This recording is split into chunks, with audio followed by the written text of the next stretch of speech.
목사 기도하심으로 새로운 예배를 시작하겠습니다. 하나님 감사합니다. 간밤에도 주님의 품에 우리를 편히 쉬게 하시고 새날을 주셔서 예배케 하심을 감사합니다. 오늘 이 하루도 주님과 동행하는 복된 하루가 되게 하시고 주님을 기쁘시게 하는 하루가 되도록 인도하여 주옵소서. 오늘도 우리를 구름 기둥과 불 기둥으로 지켜주시며 또 만나 매출하기로 세밀하게 공급하시고 인도하여 주옵소서. 우리 인생의 모든 짐과 문제들을 주께 맡겨드리오니 주님이 담당해 주시고 세상에 줄 수 없는 참된 평강과 안식을 주시며 또 크고 놀라운 방법으로 응답하시고 역사하여 주옵소서. 성도들의 오가는 모든 발걸음을 하나님이 세밀하게 지키시고 인도하시며 동행하여 주옵소서. 예수님의 이름으로 기도합니다. 아멘. 찬송 439장. 십자가로 가까이 나를 이끄시고 거기 흘린 보혈로 정케 하옵소서.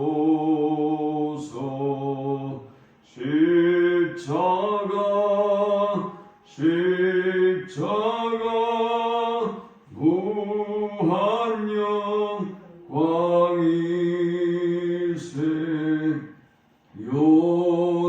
요단강을 건너는 영원한 시온네. 십자가에 가까이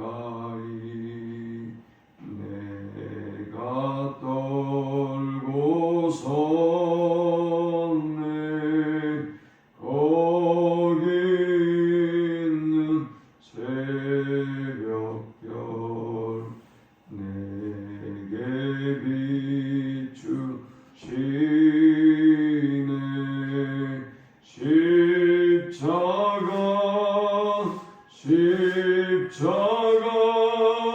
무한 영광일세.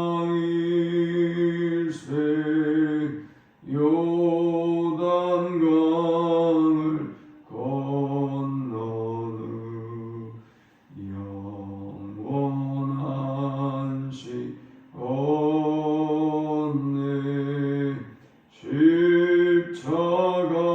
십자가로 가까이 가게 하시오.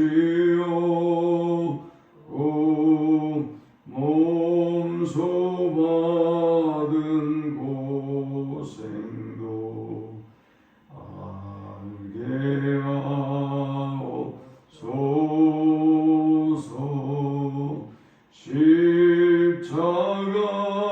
십자가 무한 영광일세. 요단강을 건너는 영원한 시온네. 십자가에 가까이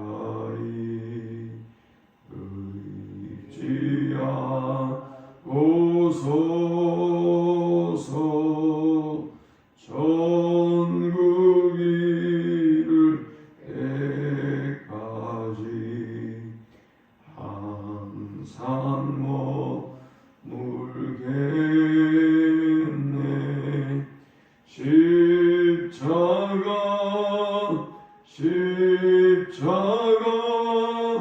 무한 영광이세.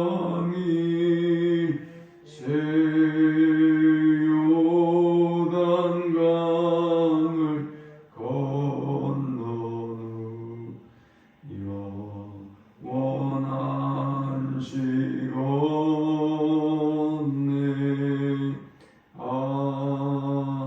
아멘.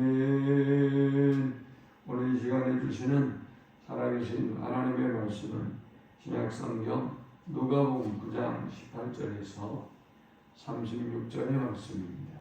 예수께서 따로 기도하실 때에 제자들이 주와 함께 있더니 물어 이르시되 무리가 나를 누구라고 하느냐? 대답하여 이르되 세례 요한이라고, 더러는 엘리야라, 더러는 옛 선지자 중에 한 사람이 살아났다 하나니라. 예수께서 이르시되 너희는 나를 누구라 하느냐? 베드로가 대답하여 이르되 하나님의 그리스도시니이다 하니 경고하사 이 말을 아무에게도 이르지 말라 명하시고 이르시되 인자가 많은 고난을 받고 장로들과 대제사장들과 서기관들에게 버림받아 죽임을 당하고 제3일에 살아나야 하리라 하시고 또 우리에게 이르시되 아무든지 나를 따라오려거든 자기를 부인하고 날마다 제 십자가를 지고 나를 따를 것입니다.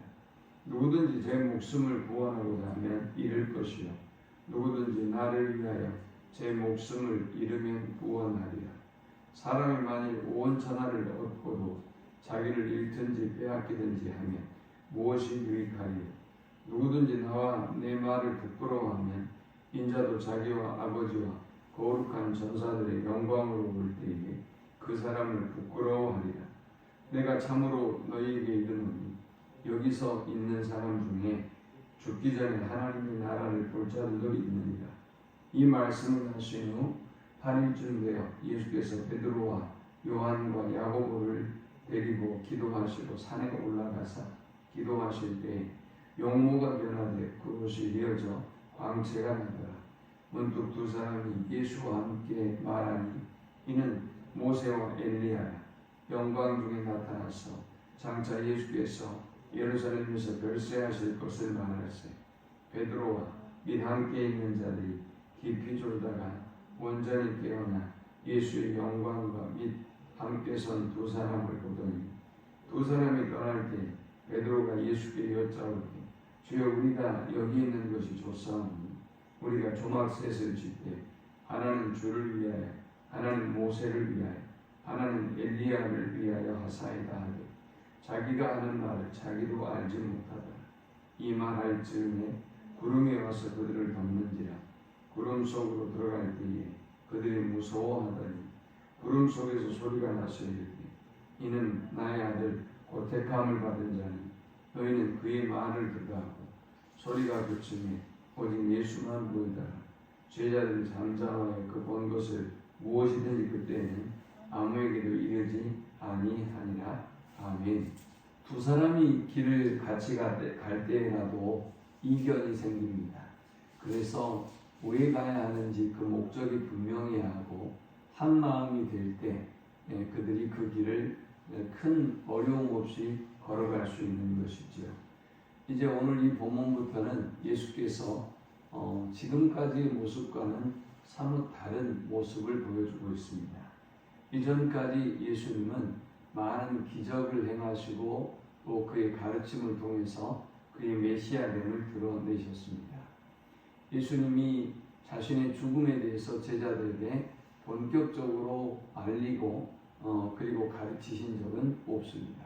그런데 이제 오늘 본문에는 예수께서 자신의 죽음과 그리고 부활에 관해서 이제 말씀하고 있습니다.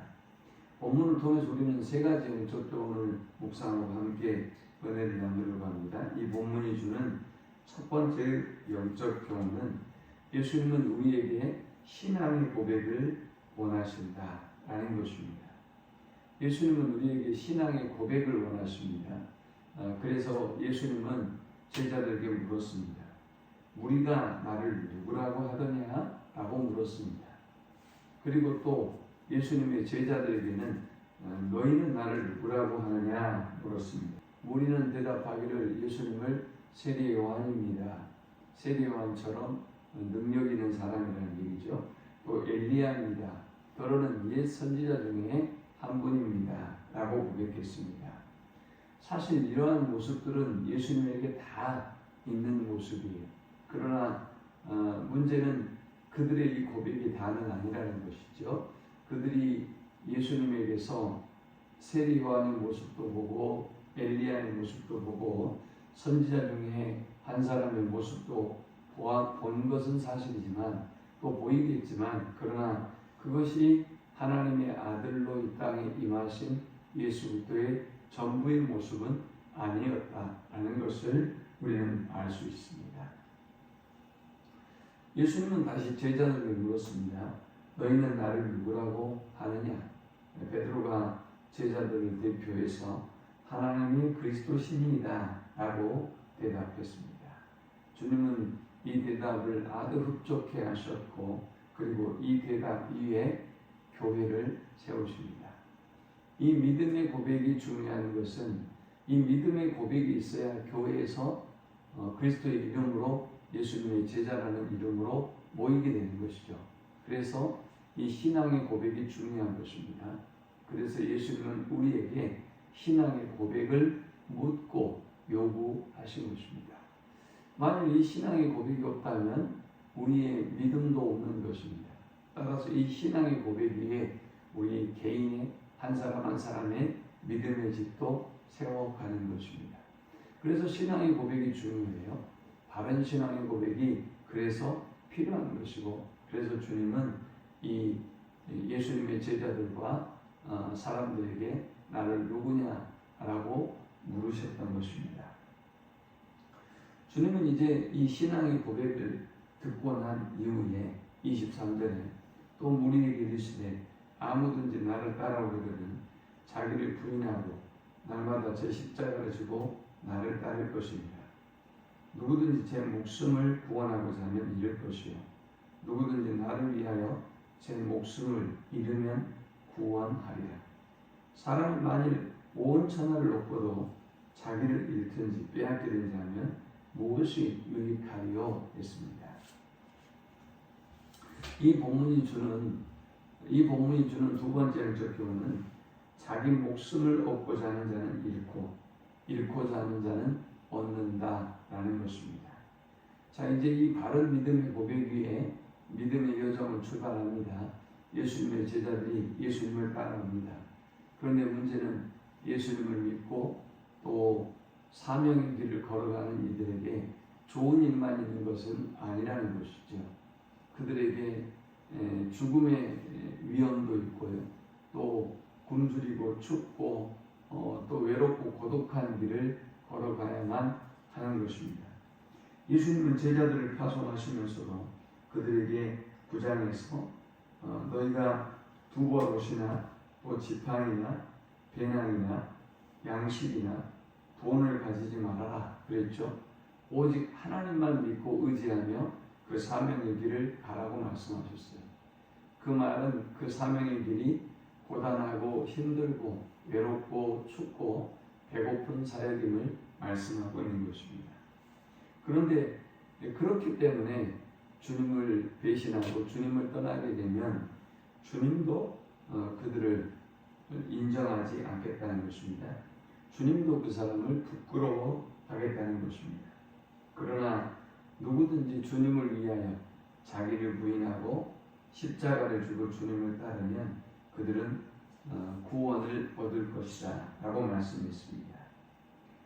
또 누구든지 예수님의 말을 부끄러워하면 예수님도 자기와 아버지와 거룩한 천사들의 영광으로 오실 때에 그 사람을 부끄러워할 것이다 라고 말씀하고 있습니다.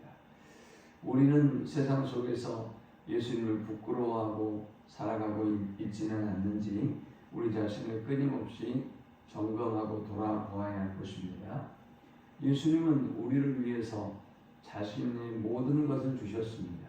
우리가 그분을 부끄러워한다고 하면 그건 정말 부끄러운 일이죠.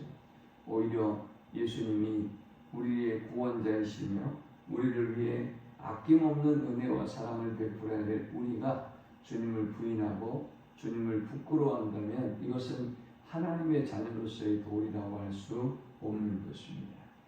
자기 목숨을 위하여 얻고자 하는 자는 잃고 잃고자 하는 자는 얻는다는 사실을 알고 주님을 위하여 자신을 부인하고 자기 십자가를 지고 오직 주님만 높이는 우리 모두가 되실 수 있기를 축원합니다. 마지막 세 번째, 성도는 예수 그리스도와 함께 영원한 영광을 누릴 사람들이다 라는 것입니다. 자, 예수께서 제자들에게 믿음의 고백을 물었어요. 그리고 나서 그들의 믿음의 고백을 들었습니다. 듣고 난 이후에 주님은 자신에게 닥쳐올 고난에 대하여 이야기하셨습니다. 그리고 너희도 자기를 부인하고 나를 따르더라 라고 말씀하셨어요. 그리고 이제 마지막 세 번째는 예수께서 베드로와 요한과 야고보에게 변화산의 기적을 보여주셨습니다. 예수님은 모세와 엘리야와 함께 죽음과 부활에 대하여 이야기하셨고 그 모습을 제자들이 목도하고 깜짝 놀랍니다. 32절에 베드로와 및 함께 있는 자들이 깊이 졸다가 온전히 깨어나 예수의 영광과 및 함께 선 두 사람을 보더니 두 사람이 떠날 때에 베드로가 예수께 여짜오되 주여 우리가 여기 있는 것이 좋사오니 우리가 초막 셋을 질 때 하나는 주를 위하여 하나는 모세를 위하여 하나는 엘리야를 위하여 하사이다 하되 자기가 하는 말을 자기도 알지 못하더라 했습니다. 하나님은 이제 제자들은 이 광경을 보면서 이분이 정말 하나님의 아들 그리스도이심을 확신하게 되었습니다. 그리고 영광스러운 모세, 엘리야 그리고 자신의 스승인 예수님이 함께하고 있는 이 모습을 보면서 그들은 얼마나 영광스러웠을까요? 그들은 얼마나 기쁨이 넘쳤을까요? 그래서 그곳에 있기를 원했습니다. 예수님은 과연 이 광경을 통해서 무엇을 보여주려고 하셨던 것일까요? 예수님은 성도가 앞으로 우리가 걸어가는 그 길이 제자들이 걸어가는 그 길이 고난이 있고 아픔이 있고 또 죽음이 있다 할지라도 예수님이 그러셨던 것처럼 영원한 영광의 때가 임한다라는 것을 보여주고 싶으셨던 것입니다. 29절에 기도하실 때에 용모가 변화되고 그 옷이 휘어져 광채가 나더라 했습니다. 이러한 영광의 때가 예수님께도 임하고 또 고난의 길을 걸어가고 또 외롭고 험난한 사명의 길을 걸어서 고난을 다 끝내고 난 이후에는 제자들에게도 이렇게 놀라운 영광의 때가 임할 것이다 라는 것을 주님은 보여주고 싶으셨던 것입니다. 오늘 이 말씀을 기억하면서 먼저 우리의 신앙의 고백을 항상 점검해 보아야 되겠습니다. 예수님은 나에게 어떤 분인가? 하나님은 나에게 어떤 분인가? 이 코로나의 시대일수록 더욱더 우리가 흔들리지 않는 믿음을 지켜내려면 바른 믿음의 고백이 있어야 합니다. 그리고 이 믿음의 고백이 있은 후에는 우리에게 영광만 있는 것이 아니라 좋은 일만 있는 것이 아니라 고난이 있고 또 외롭고 험난한 십자가의 길이 있다는 사실을 알고 우리는 내 자신을 부인하고 주님을 드러내는 일을 위해서 힘쓰고 애쓰는 삶을 살아가야 할 것입니다. 또 이런 고난이 끝나고 난 이후에는 변화산의 영광과 같은 영광이 우리를 기다리고 있다는 사실을 알고 나아갈 때 우리가 이 험악한 사명의 길에서 승리할 수 있는 것입니다. 이 말씀을 붙잡고 분명한 신앙의 고백으로 믿음으로 승리하는 우리 모든 성도들 되시기를 축원합니다. 하나님 감사합니다. 귀한 말씀을 통해서 은혜 받고 깨닫습니다. 주셨던 말씀처럼 온전한 믿음의 고백으로 자기를 부인하고 주님을 따르게 하시며 우리가 주님을 따르고 난 이후에는 영광이 기다리고 있음을 기억하고 믿음으로 승리하는 주의 백성들 되도록 인도하여 주옵소서. 예수님의 이름으로 기도합니다. 아멘. 지금은 우리 주 예수 그리스도의 크신 은혜와 성부 하나님의 끝크신 사랑과 성령의 인도보 교통 충만케 하시니 온전한 믿음의 고백으로 주님을 따르기를 소망하는 모든 주의 백성들의 머리 위에 이제로부터 영원토록 함께 있을지어다. 아멘.